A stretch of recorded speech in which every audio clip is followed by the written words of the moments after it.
محبت کا تقاضا حسن و جمال، فضل و کمال۔ ٹھیک۔ محبت نہ زبردستی کی جا سکتی ہے نہ کروائی جا سکتی ہے، بالکل۔ یہ خود بخود ہوتی ہے۔ کب ہوگی؟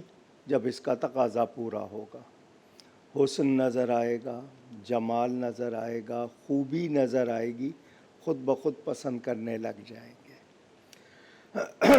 زیادہ پھیلاتا نہیں ہوں، پھول کیوں اچھا لگتا ہے؟ خوبصورت ہوتا ہے، خوشبو دیتا ہے۔ سمجھنے کے لیے بات، اب ہم نے یہ جان لیا کہ جہاں حسن ہوگا محبت خود بخود ہو جائے گی۔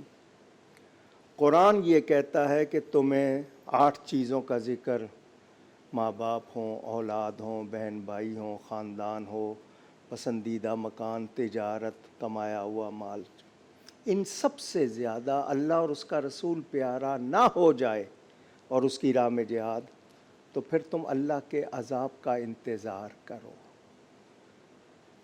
قرآن نے کہہ دیا کہ رسول سب سے زیادہ پیارا ہونا چاہیے۔ رسول پاک صلی اللہ علیہ وآلہ وسلم فرماتے ہیں تم میں سے کوئی مومن ہی نہیں ہو سکتا بے شک۔ جب تک مجھے سب سے زیادہ ماں باپ، اولاد، تمام لوگوں سے اپنی جان سے بھی زیادہ پیارا نہ سمجھے۔ بالکل۔ ادھر ہم نے دیکھا کہ محبت تو زبردستی نہیں ہو سکتی، نہ کروائی جا سکتی ہے، نہ کی جا سکتی ہے۔ یہاں کہا جا رہا ہے کہ سب سے زیادہ پیارا نہ ہوں تو مومن ہی نہیں، ولی ہونا، کوئی غوث ہونا، وہ تو بات کی بات، مومن ہی نہیں۔ بے شک۔ اب دیکھنا یہ ہے کہ حضور کے اس فرمان اور قرآن کے اس حکم کو سامنے رکھ کر کہ نبی سب سے زیادہ پیارا کیوں ہونا چاہیے؟ اس لیے کہ پوری کائنات میں ان جیسا حسن والا کوئی اور ہے ہی نہیں، بے شک بے شک۔ کمال والا کوئی اور ہے ہی نہیں، بلکہ کمال تو وہ ہے جو ذات مصطفیٰ میں ہے، جو ان میں نہیں وہ کمال ہی نہیں۔ تو اگر محبت کا تقاضا حسن ہے تو نبی سب سے زیادہ حسین۔ اب آپ زاویے دیکھ لیں، کسی کو رنگ پسند، کسی کو نین نقش، فیچر، فیگر، ہائٹ، آواز، کردار، جس زاویے سے دیکھو نبی سب سے زیادہ حسین۔ ایک شخص بہت خوبصورت ہے مگر سچ نہیں بولتا، ایک شخص بہت خوبصورت ہے مگر بزدل ہے، ایک شخص بہت خوبصورت ہے مگر کردار میں درست نہیں ہے۔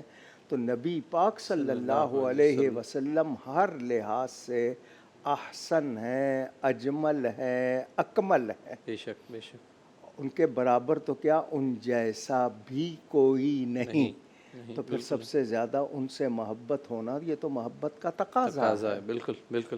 اگر یہ نہیں ہے تو پھر آپ محبت کو سمجھتے ہی نہیں ہیں، آپ جانتے ہی نہیں ہیں۔ تو ان سے محبت، اچھا ایک محبت ہوتی ہے جب تک حسن رہتا ہے محبت رہتی ہے، جب تک کمال رہتا ہے محبت رہتی ہے۔ ڈھل گئے، کچھ ایسا حادثہ ہو گیا، شکل بدل گئی، بیماری آ گئی، کچھ ہو گیا، لازمی بات ہے پھر وہ محبت نہیں رہے گی، کیونکہ وہ اس کی وجہ سے تھی۔ اور یہاں وعدہ ہے وَلَلْآخِرَةُ خَيْرٌ لَكَ مِنَ الْأُولَىٰ، آنے والا لمحہ گزرے ہوئے سے بہتر۔